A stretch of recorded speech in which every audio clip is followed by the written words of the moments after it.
Assalamualaikum warahmatullahi wabarakatuh. Teman-teman dimanapun berada yang dirahmati Allah. Untuk penonton baru maupun setia, semoga kalian selalu diberikan kesehatan, kelancaran rezeki, dan kemudahan dalam segala urusan. Selamat datang di channel Pasti Gampang. Hari ini, saya akan membagikan sebuah kisah menarik tentang seorang janda di Jawa Barat yang mengalami kejadian di luar nalar, melahirkan seekor ular berkepala manusia. Kejadian ini membuat dokter yang menangani persalinannya sampai beristighfar. Dan warga desa gempar karena percaya ini adalah azab atau kutukan dari masa lalunya. Apa yang sebenarnya terjadi? Apakah ini sebuah pertanda atau ujian dari Allah? Sebelum kita mulai, jangan lupa tuliskan komentar selawat kepada Nabi Muhammad SAW agar kelak menjadi saksi untuk mendapatkan syafaat di akhirat. Jangan lupa juga untuk klik like, subscribe, dan nyalakan lonceng notifikasi agar dakwah Islam semakin tersebar luas dan menjadi amal jariah bagi kita semua. Sekarang, mari kita mulai kisahnya. Angin malam berembus dingin, menyelinap di antara celah dinding bambu rumah Rina. Di luar, bulan sabit menggantung di langit. Cahayanya redup tertutup awan kelam. Suasana desa begitu sunyi, hanya terdengar suara jangkrik dan sesekali lolongan anjing dari kejauhan. Rina duduk di depan tungku, mencoba menghangatkan tubuhnya yang lemas. Sejak suaminya meninggal setahun lalu, ia sering merasa sakit, tubuhnya semakin melemah.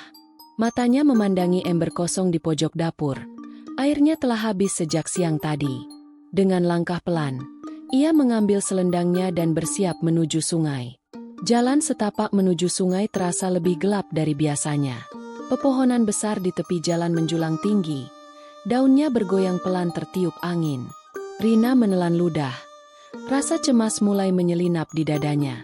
Ia mempercepat langkah, berharap segera sampai dan kembali sebelum malam semakin larut. Saat mendekati sungai, ia merasakan hawa dingin yang tidak biasa. Air sungai yang biasanya tenang tampak beriak, seperti ada sesuatu yang bergerak di bawah permukaannya. Tiba-tiba, terdengar suara gemericik air. Tetapi tidak ada siapapun di sana. Rina mencoba mengabaikan perasaannya dan segera mencelupkan timba ke dalam air. Saat air mulai memenuhi ember, sesuatu yang dingin menyentuh kakinya. Ia tersentak, matanya langsung mencari sumbernya. Tetapi air tetap tampak biasa saja. Napasnya mulai memburu. Pikirannya dipenuhi berbagai kemungkinan buruk. Saat ia mengangkat ember, permukaan air kembali bergolak. Lebih keras dari sebelumnya. Jantungnya berdegup kencang saat melihat sesuatu muncul dari dalam air. Sesosok bayangan panjang berkilauan melesat di bawah permukaan. Sisiknya keemasan dan matanya bersinar merah. Sebelum Rina sempat bereaksi, sesuatu dari dalam air melompat keluar dengan kecepatan luar biasa. Seekor ular hitam keemasan melilit kakinya dan menggigit pergelangan kakinya dengan taring tajam. Rasa panas langsung menjalar dari bekas gigitan itu, membuat tubuhnya melemas. Ember yang ia bawa terjatuh, airnya tumpah membasahi tanah. Rina ingin berteriak, tetapi suaranya tersangkut di tenggorokan. Kepalanya mulai pusing, pandangannya berputar, dan tubuhnya terasa semakin berat. Dalam hitungan detik, ia kehilangan kesadaran, jatuh terkulai di tepi sungai. Rina terbangun dengan tubuh gemetar. Keringat dingin membasahi dahinya. Ia tidak lagi berada di tepi sungai, melainkan di dalam kamarnya yang gelap. Napasnya masih berat. Bekas gigitan di kakinya terasa berdenyut tajam. Ia mengangkat selimutnya dan melihat sesuatu yang mengerikan. Dua bekas gigitan berwarna merah gelap tampak jelas di pergelangan kakinya. Urat-urat hitam mulai menjalar dari luka itu, bergerak perlahan seperti hidup. Jantungnya berdegup lebih cepat. Firasat buruk mulai menghantuinya. Malam itu, Rina mencoba tidur, tetapi rasa gelisah terus mengusik pikirannya. Setiap kali memejamkan mata, ia melihat bayangan ular besar dengan kepala manusia menatapnya dari kejauhan. Suara berbisik terdengar di telinganya. "Ibu, waktunya hampir tiba." Ia terbangun dengan napas tersengal. Matanya langsung mencari sumber suara. Tidak ada siapa-siapa di kamar. Hanya bayangan bulan yang masuk melalui jendela. Tubuhnya semakin lemas. Perasaannya semakin tidak menentu. Apa yang sebenarnya terjadi pada dirinya? Sejak malam itu, tubuh Rina mulai menunjukkan tanda-tanda aneh. Ia merasa lebih lemas setiap harinya, seperti ada sesuatu yang menguras energinya. Bekas gigitan di kakinya tidak kunjung sembuh, justru semakin melebar. Kulit di sekitar luka itu mulai berubah, muncul sisik tipis keemasan yang semakin jelas. Ia mencoba menutupi dengan kain, tetapi rasa panas terus menjalar ke seluruh tubuhnya. Setiap malam, mimpi aneh semakin sering datang. Suara itu semakin jelas. "Ibu, aku akan segera lahir." Rina duduk di tepi tempat tidurnya. Tangannya gemetar saat menyentuh bekas luka di kakinya. Sisik keemasan itu terasa kasar, seakan bukan bagian dari kulitnya sendiri. Ia mencoba menggosoknya dengan kain basah, tetapi tidak hilang, justru semakin jelas. Ketakutan mulai menyelinap di dadanya, tetapi ia mencoba menenangkan diri. Ini hanya luka biasa, mungkin infeksi, pikirnya, meskipun hatinya menolak percaya. Saat itu juga, suara dari luar rumahnya terdengar, seperti seseorang berjalan mengelilingi rumahnya. Napasnya tercekat. Ia menajamkan pendengarannya, tetapi langkah itu menghilang begitu saja. Malam semakin larut, tetapi Rina belum bisa memejamkan mata. Ia merasa ada sesuatu yang mengawasinya dari luar rumah. Perlahan, ia menoleh ke jendela, dan jantungnya hampir berhenti berdetak. Sepasang mata merah bersinar di luar, menatapnya tanpa berkedip. Rina menahan napas, tubuhnya membeku, tidak mampu bergerak sedikit pun. Mata itu terlihat bukan milik manusia, lebih besar dan berbentuk seperti mata reptil. Dalam sekejap, bayangan itu menghilang, hanya menyisakan kegelapan di luar jendela. Malam itu, Rina kembali bermimpi aneh. Ia berada di sebuah tempat yang asing, hutan lebat dengan kabut tebal menyelimuti sekelilingnya. Suara gemerisik terdengar dari pepohonan, dan dari dalam kabut, sesosok bayangan besar muncul. Makhluk itu berbentuk ular raksasa, tetapi kepalanya, kepala manusia. Dengan senyum mengerikan, ia berbisik, "Ibu, waktunya hampir tiba." Rina tersentak bangun. Keringat dingin mengalir di pelipisnya. Tangannya memegangi perutnya yang tiba-tiba terasa nyeri luar biasa. Rina berdiri di depan cermin, mengangkat selendangnya dengan tangan gemetar. Perutnya membesar, seperti orang hamil, meskipun ia tidak pernah mengandung. Ia menggelengkan kepala, mencoba menyangkal kenyataan di depannya. Ini tidak mungkin. Aku tidak sedang hamil. Tetapi denyutan di dalam perutnya semakin kuat, seolah ada sesuatu yang bergerak di dalamnya. Ia meletakkan tangannya di perut, dan saat itu juga, sesuatu dari dalam mendorong balik. Tubuhnya melemas, lututnya hampir tidak bisa menopang berat tubuhnya sendiri. Keesokan paginya, Rina memutuskan untuk mencari pertolongan. Ia pergi ke rumah Bu Surti, seorang dukun beranak yang dikenal bisa melihat hal-hal gaib. Saat Bu Surti membuka pintu dan melihat Rina, ekspresinya langsung berubah pucat. "Nak, apa yang sudah kau lakukan?" Suara Bu Surti bergetar. Rina menatapnya bingung, tetapi sebelum ia sempat bertanya, Bu Surti menariknya masuk ke dalam rumah. Dengan mata penuh kecemasan, Bu Surti berbisik, "Kau telah terikat dengan sesuatu yang bukan dari dunia ini." Kata-kata itu membuat jantung Rina berdegup semakin cepat. Bu Surti menatap perut Rina dengan raut wajah yang sulit dijelaskan. "Ini bukan kehamilan biasa. Ini adalah tanda dari sesuatu yang lebih gelap," katanya lirih. Ia meminta Rina menceritakan apa yang terjadi beberapa malam terakhir. Saat Rina menyebut tentang gigitan di sungai dan mimpi anehnya, wajah Bu Surti semakin tegang. "Ular itu bukan ular biasa," ucapnya dengan suara parau. "Ia adalah jelmaan makhluk yang mencari penerus, dan kau telah dipilih." Rina menatapnya dengan mata membelalak, merasakan bulu kuduknya berdiri. Dalam beberapa hari, perut Rina semakin membesar dengan kecepatan yang tidak wajar. Warga desa mulai memperhatikan perubahan aneh itu, tetapi tak ada yang berani bertanya. Setiap malam, Rina merasakan sesuatu yang bergerak di dalam tubuhnya. Kadang-kadang, ia bisa merasakan cakar kecil menggesek bagian dalam perutnya. "Ini bukan bayi." bisiknya pada dirinya sendiri. Air mata mengalir di pipinya. Ia mencoba mencari bantuan medis, tetapi dokter desa mengatakan semua tanda-tandanya seperti kehamilan normal. Tetapi Rina tahu, apa yang ada di dalam perutnya bukan manusia. Malam itu, hujan turun dengan deras. Angin menerpa dinding rumah kayu Rina. Ia berbaring di tempat tidur, mencoba memejamkan mata, tetapi suara aneh mulai terdengar. "Ibu!" Suara itu bukan berasal dari mimpinya. Perlahan, ia membuka mata dan mendengar suara itu lagi, lebih dekat. "Ibu, aku ingin keluar." Rina menjerit dan langsung memegang perutnya yang bergerak sendiri, seakan sesuatu di dalamnya sedang mencari jalan keluar. Pagi harinya, seorang tetangga melihat keadaan Rina yang semakin buruk dan membawanya ke puskesmas. Saat diperiksa oleh bidan, semua tanda-tanda menunjukkan bahwa ia akan segera melahirkan. Tetapi Rina merasa ada sesuatu yang salah. Rasa sakitnya bukan seperti yang biasa dirasakan ibu hamil. Perawat yang membantu melihat ekspresi ketakutan di wajah Rina.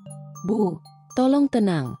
Ini proses alami," ucapnya menenangkan. Tetapi sebelum ia bisa melanjutkan, Rina berbisik, "Ini bukan bayi. Jangan biarkan dia keluar." Para perawat saling berpandangan dengan bingung, tidak mengerti maksudnya. Malam itu, di ruang bersalin puskesmas, Rina mulai merasakan kontraksi yang semakin kuat. Dokter dan perawat bersiap membantu, meskipun ada perasaan ganjil yang memenuhi ruangan. Tubuh Rina berkeringat deras. Tangannya mencengkeram spray dengan kuat. Saat kepalanya menoleh ke arah perawat, matanya sudah tidak lagi seperti manusia. Dalam satu tarikan napas panjang, sesuatu dari dalam tubuhnya mulai keluar. Dokter yang melihatnya langsung mundur. Wajahnya pucat pasi. "Allah, lindungi kami," bisik sang dokter, sebelum terdengar suara tangisan. Tangisan, bukan bayi, melainkan suara desisan panjang yang menggema di seluruh ruangan. Ruang bersalin yang semula penuh dengan suara perawat kini berubah hening. Semua mata tertuju pada sesuatu yang baru saja keluar dari tubuh Rina. Bukan bayi, tapi seekor ular besar dengan kepala manusia. Kepalanya botak, kulitnya pucat, dan matanya merah menyala. Mulutnya terbuka sedikit, mengeluarkan suara desisan lirih yang terasa menusuk ke dalam hati. Salah satu perawat berteriak sebelum jatuh pingsan di tempat. Dokter yang menangani persalinan mundur beberapa langkah, tubuhnya gemetar. Dokter Rahman, yang sudah puluhan tahun membantu persalinan, tidak pernah melihat hal seperti ini. Tangannya bergetar, mulutnya melafalkan istighfar berulang kali. "Allah, apa yang telah terjadi?" Suaranya bergetar, hampir tidak percaya dengan apa yang ia lihat. Warga desa yang menunggu di luar mendengar teriakan perawat dan mulai berkerumun. Beberapa orang yang ikut masuk langsung membaca doa dan surah-surah perlindungan. Makhluk itu mulai menggeliat. Tubuhnya masih basah dengan cairan ketuban, tetapi ekspresinya seperti seseorang yang sadar penuh. "Ibu!" Suara itu terdengar dari mulut makhluk tersebut, membuat semua orang semakin ketakutan. Salah satu warga desa, Pak Ujang, langsung mundur sambil menggumamkan doa. Ini bukan manusia. Ini adalah azab," teriaknya. Beberapa ibu-ibu yang melihat langsung berlari keluar, menjerit ketakutan. Rina, yang masih terbaring lemah di ranjang, tidak mampu berbicara. Matanya kosong, menatap makhluk itu dengan ekspresi yang sulit dijelaskan, antara takut, bingung, dan terikat oleh sesuatu yang lebih dalam. Makhluk itu masih melingkar di tempat tidur, menatap Rina tanpa berkedip. "Ibu, akhirnya aku lahir." Tidak ada yang berani mendekat. Bahkan dokter dan perawat yang seharusnya menangani bayi pun tetap diam. Ruangan terasa semakin dingin, seakan ada hawa yang menekan dada setiap orang di dalamnya. Rina masih belum bersuara, tatapannya kosong, napasnya terengah-engah. "Hentikan ini semua mimpi, kan?" bisiknya lirih. Tetapi tidak ada yang menjawab. Dokter Rahman mencoba mengumpulkan keberanian, berjalan perlahan ke arah ranjang. Namun, saat ia hanya berjarak satu langkah dari makhluk itu, tiba-tiba, makhluk itu menatapnya tajam. "Jangan sentuh aku hanya ingin bersama ibu." Suara itu begitu dingin, dalam, tetapi juga bukan suara manusia biasa. Lebih seperti bisikan yang bergema di kepala setiap orang yang mendengarnya. Dokter Rahman langsung mundur. Wajahnya semakin pucat. Salah satu perawat mulai menangis. Tubuhnya gemetar ketakutan. Rina akhirnya membuka mulut. Suaranya lirih, hampir seperti bisikan. "Apa kau, anakku?" Makhluk itu mengangguk perlahan.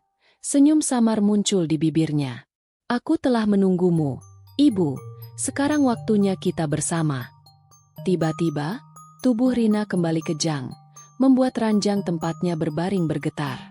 Perutnya yang semula membesar perlahan mulai kembali rata, tetapi urat-urat hitam menyebar ke seluruh tubuhnya. Tangannya mencengkeram selimut erat. Matanya melotot kesakitan. "Allah, tolong aku." Suaranya lemah, tetapi siapapun yang mendengarnya bisa merasakan penderitaan dalam setiap kata. Makhluk itu tidak bergeming, hanya menatapnya dengan ekspresi yang sulit dijelaskan. "Jangan takut, Ibu. Kau akan segera terbiasa." Kata-kata itu semakin membuat suasana di ruangan terasa menyesakan. Salah satu warga, Pak Ustadz Hamdan, akhirnya maju mendekat. Tangannya memegang tasbih. Bibirnya melafalkan ayat-ayat suci. "Kita tidak bisa diam saja. Ini bukan sesuatu yang boleh kita biarkan." Beberapa warga yang lain mulai mengikuti, membaca doa dengan lantang.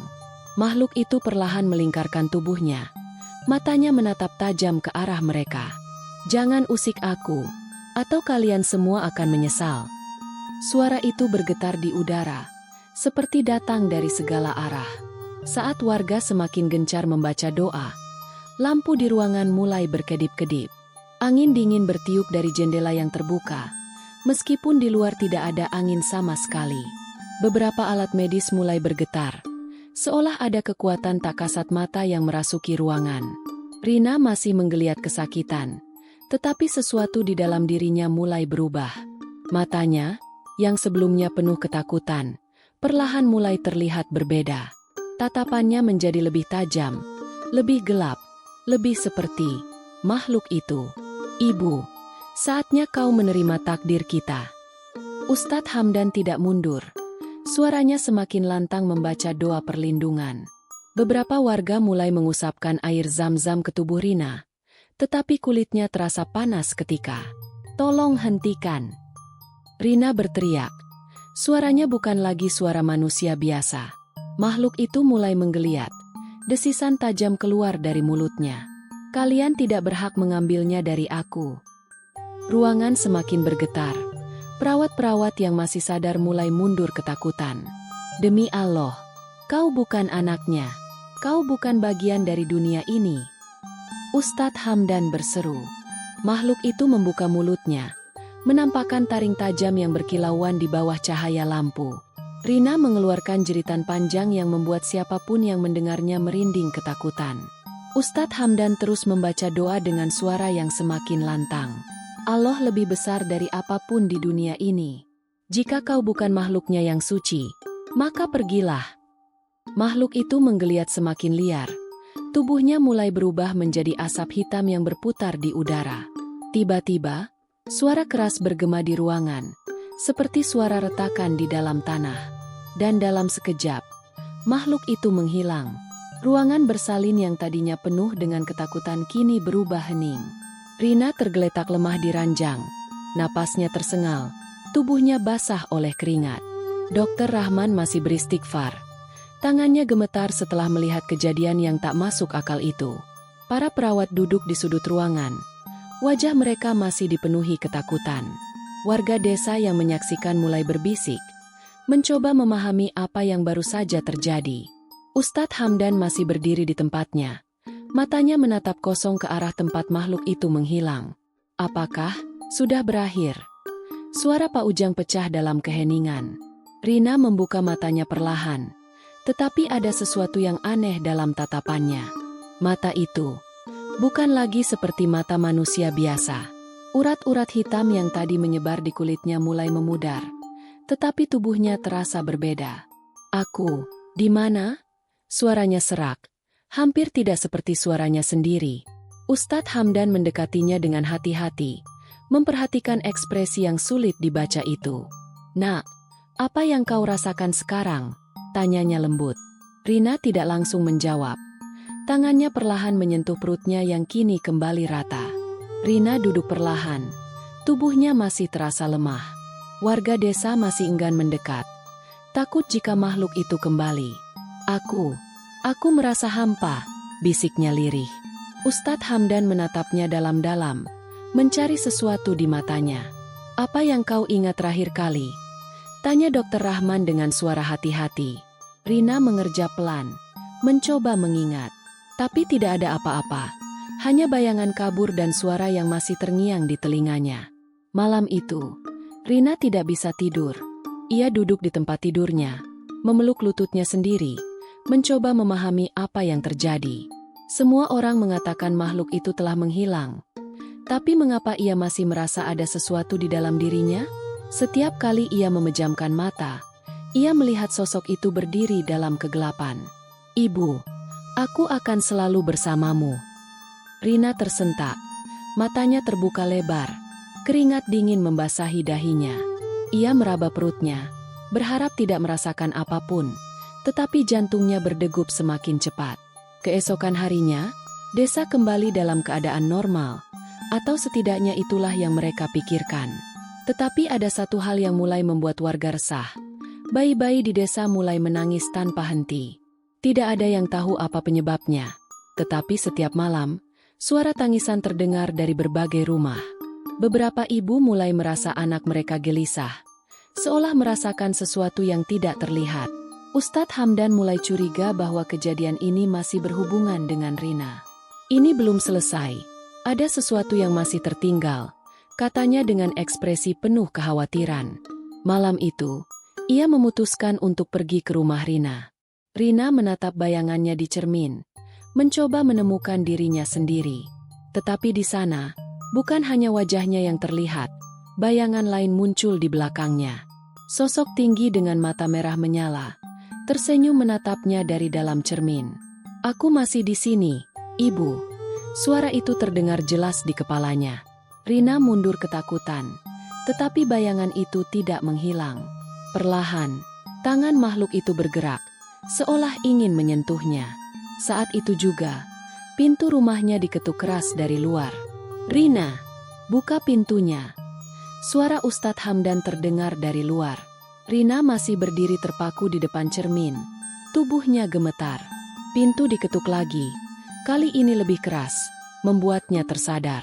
Dengan langkah tertatih, ia berjalan ke arah pintu dan membukanya perlahan. Ustadz Hamdan dan beberapa warga masuk. Ekspresi mereka penuh dengan kekhawatiran. "Kami harus bicara," kata Ustadz Hamdan tegas. Tetapi sebelum mereka sempat mengucapkan sesuatu, sebuah suara terdengar dari dalam ruangan. "Mengapa kalian datang?" Suara itu terdengar, tetapi tidak ada seorang pun yang berbicara. Warga saling menatap, mencoba mencari sumber suara tersebut. Rina menunduk. Tangannya mencengkeram selendangnya erat-erat. "Suara itu masih ada di dalam kepalaku," bisiknya, hampir menangis. Ustadz Hamdan mengambil napas dalam-dalam, lalu mulai membaca doa. "Jika ada sesuatu yang belum pergi, maka atas nama Allah, keluarlah," serunya. Saat itu juga, udara di dalam rumah menjadi lebih berat, seperti ada sesuatu yang marah. Malam itu, sebuah kejadian mengejutkan terjadi di desa. Salah satu bayi yang sejak kemarin menangis tanpa henti tiba-tiba menghilang dari tempat tidurnya. Ibunya berteriak histeris, membangunkan warga yang lain. Pencarian dilakukan, tetapi tidak ada tanda-tanda bayi itu dimanapun. "Ini bukan perbuatan manusia," bisik salah seorang warga dengan wajah pucat. Ustadz Hamdan semakin yakin, ada sesuatu yang masih mengikat desa ini dengan makhluk itu. Satu-satunya orang yang bisa memberi jawaban adalah Rina. Ustadz Hamdan kembali ke rumah Rina dengan ekspresi serius. "Rina, aku tidak akan memaksa, tetapi aku perlu tahu, apakah kau masih terhubung dengan makhluk itu?" Rina terdiam, menatap ke lantai dengan wajah penuh kebingungan. Aku tidak tahu," suaranya bergetar. Tetapi saat ia menatap tangan kanannya, sesuatu membuatnya tersentak. Kulitnya mulai bersisik lagi, seperti saat pertama kali ia digigit di sungai. Warga yang melihat langsung mundur dengan wajah ngeri. Tidak, tidak, ini tidak mungkin. Rina mulai menangis. Tetapi Ustadz Hamdan tahu, ini belum berakhir. Rina berdiri dengan tubuh gemetar. Matanya menatap kulit tangannya yang mulai berubah. Sisik keemasan kembali muncul, menyebar perlahan seperti akar yang merambat di bawah kulitnya. Warga yang melihat langsung mundur. Ketakutan menyelimuti mereka. Allah, ini belum selesai, bisik Ustadz Hamdan sambil menggenggam tasbihnya erat-erat. Rina mencoba menggosok kulitnya dengan kasar, berharap sisik itu menghilang. Tapi semakin ia mencoba, semakin terasa sakit, seperti sesuatu yang tertanam dalam darahnya sendiri. Aku tidak ingin ini, aku tidak ingin ini, jeritnya. Suaranya pecah dalam ketakutan. Warga desa masih mencari bayi yang menghilang, tetapi jejaknya tidak ditemukan. Hanya satu hal yang aneh. Beberapa orang mendengar suara desisan di malam hari. Suara itu tidak berasal dari ular biasa, melainkan sesuatu yang lebih besar, lebih mengancam. Beberapa warga mulai ketakutan. Mereka percaya ada sesuatu yang berkeliaran di desa. Ini bukan perbuatan manusia, kata seorang ibu sambil memeluk anaknya erat-erat. Ustadz Hamdan merasa waktu mereka semakin sedikit. Mereka harus segera menemukan jawabannya. Satu-satunya orang yang mungkin tahu apa yang terjadi adalah Rina. Ustadz Hamdan duduk berhadapan dengan Rina. Tatapan matanya penuh keseriusan. Nak, katakan sejujurnya, apakah kau masih mendengar suaranya? Tanyanya. Rina terdiam. Air matanya mengalir perlahan di pipinya. Dia tidak pernah benar-benar pergi. Suaranya nyaris seperti bisikan. Warga yang mendengar langsung tersentak. Beberapa mundur dengan wajah ngeri. Setiap kali aku tidur, aku melihatnya. Dia ada di dalam cermin. Dia ada di dalam pikiranku. Dan sekarang, dia mengatakan sesuatu padaku. Ruangan menjadi sunyi. Semua orang menunggu Rina melanjutkan kata-katanya. Dengan suara gemetar, ia berbisik. Dia ingin aku membawanya kembali. Beberapa warga langsung beristighfar. Ngeri dengan apa yang baru saja mereka dengar. Kau telah menjadi pintu bagi sesuatu yang tidak seharusnya masuk ke dunia ini, kata Ustadz Hamdan tegas. Rina menggeleng cepat.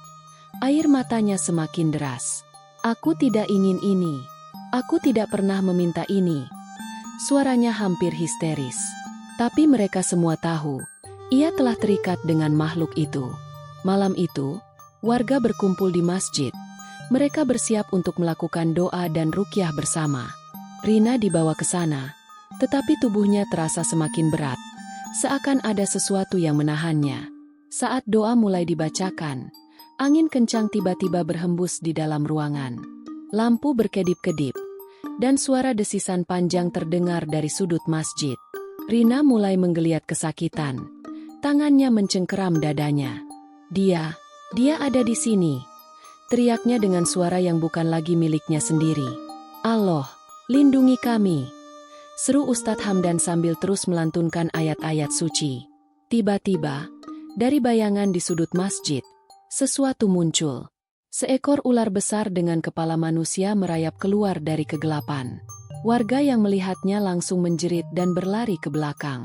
Ibu, kau mengkhianatiku. Suara makhluk itu bergetar dalam ruangan. Matanya yang merah bersinar penuh kemarahan. Tubuhnya bergerak dengan cepat mendekati Rina. Rina menatapnya dengan ekspresi ketakutan sekaligus rasa bersalah yang dalam. Aku tidak ingin kau kembali. Aku ingin bebas, teriaknya. Ustadz Hamdan dan beberapa warga terus membaca doa dengan lantang. Tubuh Rina bergetar hebat. Matanya berubah-ubah antara kesadaran dan kendali makhluk itu. Kau bukan ibuku, kau hanya wadah. Suara makhluk itu kini terdengar penuh kebencian. Rina berteriak, mencoba mengendalikan dirinya sendiri, tetapi sesuatu menariknya ke kegelapan. Allah, beri aku kekuatan.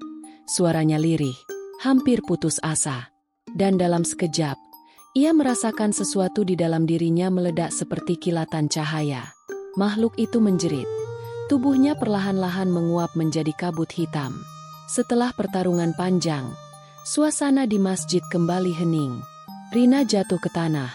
Napasnya terengah-engah, tetapi tubuhnya terasa lebih ringan. Ustadz Hamdan menatapnya dengan lega. "Kau telah menang, Nak." Warga yang menyaksikan mulai mendekat. Mereka tidak percaya bahwa semua ini akhirnya selesai. Apa yang terjadi padanya?" tanya salah satu warga. Ustadz Hamdan menghela napas. "Dia telah diusir, tapi ini peringatan bagi kita semua. Jangan pernah bermain dengan hal-hal yang tidak seharusnya kita sentuh." Malam itu, warga berkumpul di masjid, mendengarkan nasihat dari Ustadz Hamdan. "Apa yang terjadi pada Rina bukan sekadar kejadian biasa," ucapnya dengan suara tenang. "Ini adalah peringatan bagi kita semua bahwa ada batas yang tidak boleh kita langgar." Warga mengangguk pelan, masih terguncang oleh kejadian yang mereka saksikan. Setan dan jin memiliki dunia mereka sendiri, dan kita dilarang mencari mereka. Lanjutnya, maka janganlah kita bermain di tempat yang dilarang, atau melakukan sesuatu yang bisa membuka pintu bagi mereka. Semua terdiam, memahami bahwa kejadian ini adalah ujian dan pelajaran bagi mereka. Setelah kejadian itu, Rina mulai menjalani hidupnya dengan berbeda. Ia lebih sering mendekatkan diri kepada Allah, menghabiskan waktunya untuk beribadah. Luka di tubuhnya perlahan sembuh, meskipun bekasnya masih ada sebagai pengingat. Mimpi buruknya perlahan menghilang, dan ia bisa tidur dengan tenang untuk pertama kalinya. Warga yang dulu takut padanya mulai menerima kembali keberadaannya. "Aku diberi kesempatan kedua. Aku tidak akan menyia-nyiakannya," bisiknya dalam hati. Tapi dalam keheningan malam, ia masih bertanya-tanya, apakah semuanya benar-benar sudah berakhir? Ustadz Hamdan membacakan firman Allah di depan warga desa. "Dan janganlah kamu mengikuti langkah-langkah setan. Sesungguhnya setan itu musuh yang nyata bagimu." Quran Surat Al-Baqarah 168. Jangan pernah mendekati hal-hal yang tidak seharusnya, karena setan selalu mencari celah. Tambahnya, mereka tidak bisa masuk tanpa izin kita, tapi jika kita lalai, mereka akan menemukan jalan. Warga mulai memahami bahwa kejadian Rina adalah akibat dari batas yang telah dilanggar. Lindungi diri dengan iman dan doa, karena hanya dengan itu kita akan selamat. Ustadz Hamdan mengutip sebuah hadis yang relevan dengan kejadian ini. "Barang siapa yang mendatangi dukun atau peramal, lalu membenarkan perkataannya, maka ia telah kafir terhadap apa yang diturunkan kepada Nabi Muhammad." Hadis riwayat Ahmad dan Abu Dawud. Ketika seseorang berusaha mencari sesuatu di luar kekuasaan Allah, maka ia telah memberi kesempatan kepada setan untuk menguasainya. Rina telah terjebak, tetapi dengan izin Allah, ia telah kembali. Warga yang mendengar mengangguk, menyadari betapa pentingnya menjaga keimanan. "Jangan pernah mencari jawaban di tempat yang salah," ucap Ustadz Hamdan sebagai penutup. Rina kini hidup dengan lebih tenang, berusaha menebus kesalahannya dengan memperdalam keimanan. Desa kembali damai, meskipun kenangan akan kejadian itu masih tersimpan dalam ingatan mereka. Tapi pada suatu malam, saat Rina tengah berwudu, sesuatu membuatnya berhenti. Ia melihat bayangannya di permukaan air, dan sesuatu terasa aneh. Matanya menatap lebih dalam. Jantungnya mulai berdetak lebih cepat. Di dalam air, sesosok wajah lain muncul di sampingnya, tersenyum dengan mata merah menyala. Rina terdiam, tubuhnya membeku. Suara berbisik di telinganya. "Ibu, aku masih di sini."